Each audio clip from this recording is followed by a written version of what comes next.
Well, hello, friends. It's Bob Fisher here on the early evening of Monday, January 4th, 2021, the first work day of the year. And so I've been thinking about work in the new year, and I'm not alone, it turns out. Recently, in the New York Times, Anne Helen Peterson wrote about how the pandemic is opening up new flexibility for privileged workers. She says, for the rich, and for the office worker whose skills are in demand, the COVID recession has been over for months. This, she says, is leading companies to think about flexibility for those employees they most want to hold on to.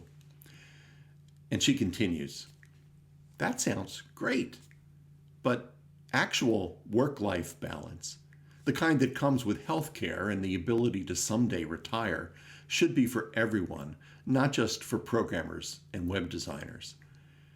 If the future of work is flexibility, she says, our challenge now is to make sure that future doesn't just worsen the ever-widening divide in American society. Over on the online publication Jezebel, Marie Solis describes a very different experience after losing her job during the crisis. She writes, I was frustrated that I had tied so much of my self-worth to my job, especially when I could lose it at any moment. Why didn't I have something else that gave me the same feelings of satisfaction and purpose? Why did work seem to be the centerpiece of my life rather than just one other thing in it? Why did I have to work? I am, she says, not the only one wrestling with these questions. Like me, many are reassessing a part of their lives that they had once accepted uncritically. Those who were not essential workers realized that their work was just that, non-essential.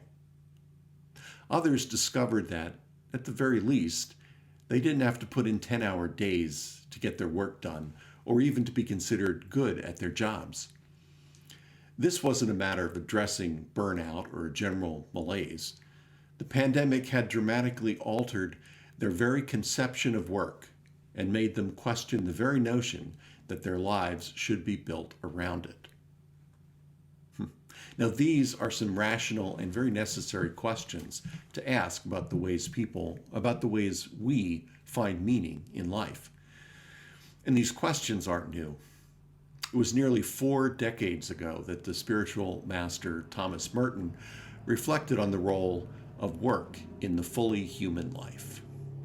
He says, work in a normal, healthy human context, work with a sane and moderate human measure, integrated in a productive social milieu, is by itself capable of contributing much to the spiritual life.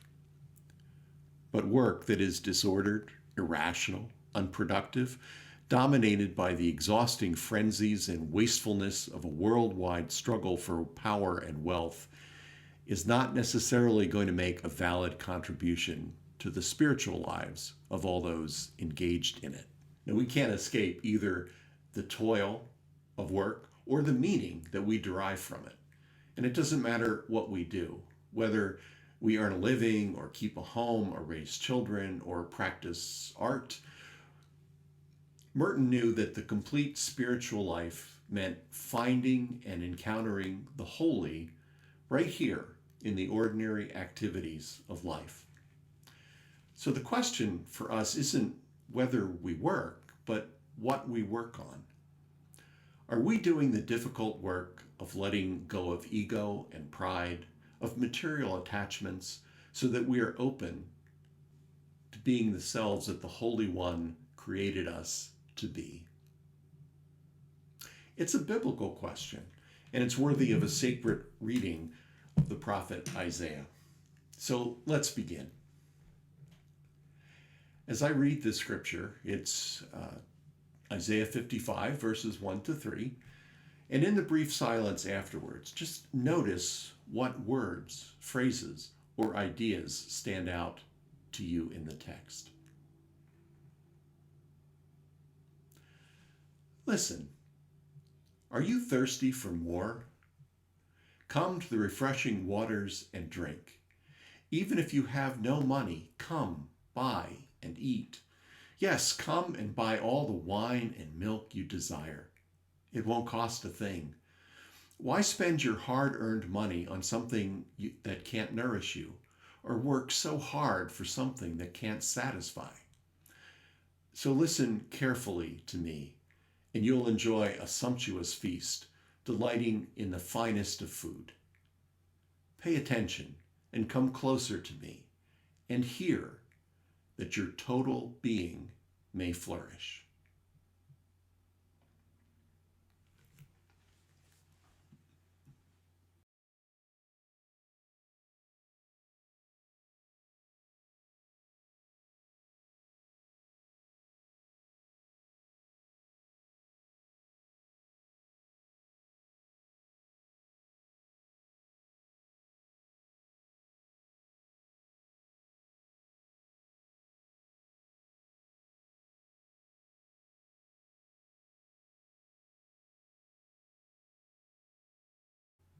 As we listen again, just notice what the divine, what God as you understand God, may be inviting you into.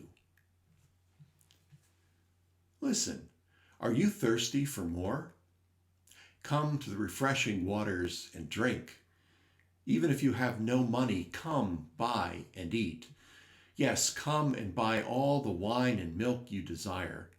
It won't cost a thing. Why spend your hard earned money on something that can't nourish you, or work so hard on something that can't satisfy? So listen carefully to me, and you'll enjoy a sumptuous feast, delighting in the finest of food. Pay attention and come closer to me, and hear that your total being may flourish.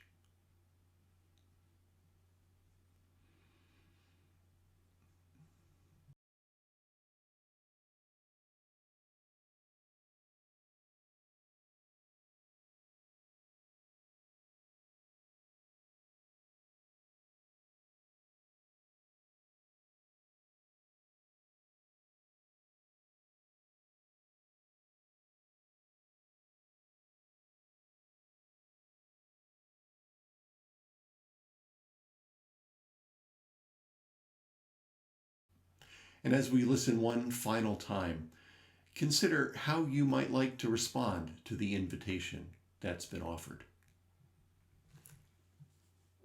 Listen, are you thirsty for more? Come to the refreshing waters and drink. Even if you have no money, come, buy, and eat. Yes, come and buy all the wine and milk you desire. It won't cost a thing. Why spend your hard earned money on something that can't nourish you, or work so hard for something that can't satisfy? So listen carefully to me, and you'll enjoy a sumptuous feast, delighting in the finest of food. Pay attention and come closer to me, and hear that your total being may flourish.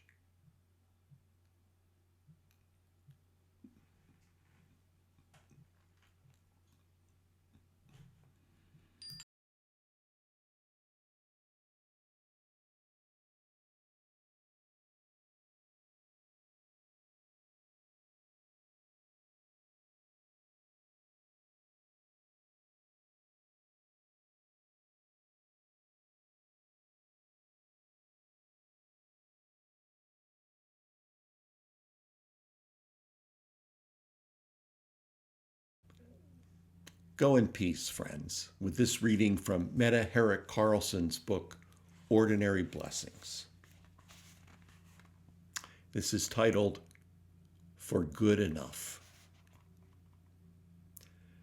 There is always more to do. Success and striving leave no out-of-office reply. Regret and pressure irritate Sabbath's gentle call like a nervous twitch. When I am weary of the world's demands, skeptical of this stress, I listen for my mortality calling. At first, I don't hear anything but my neurotic inner monologue. It takes a while to dial that down. And then it's just my ragged breath and the thump of my heartbeat. I almost fall asleep beneath the rhythm. But then it hollers, ringing like a dinner bell, calling me home. I run, sweaty and hungry, for the first and last judgment on my life. Good. Very good. Enough. God's own. The truth breaks in. It fills and blesses me with a seat at the table and holy permission to simply be. My breath slows, and I smile when I get just enough air between me and the world to remember who I am. Be blessed.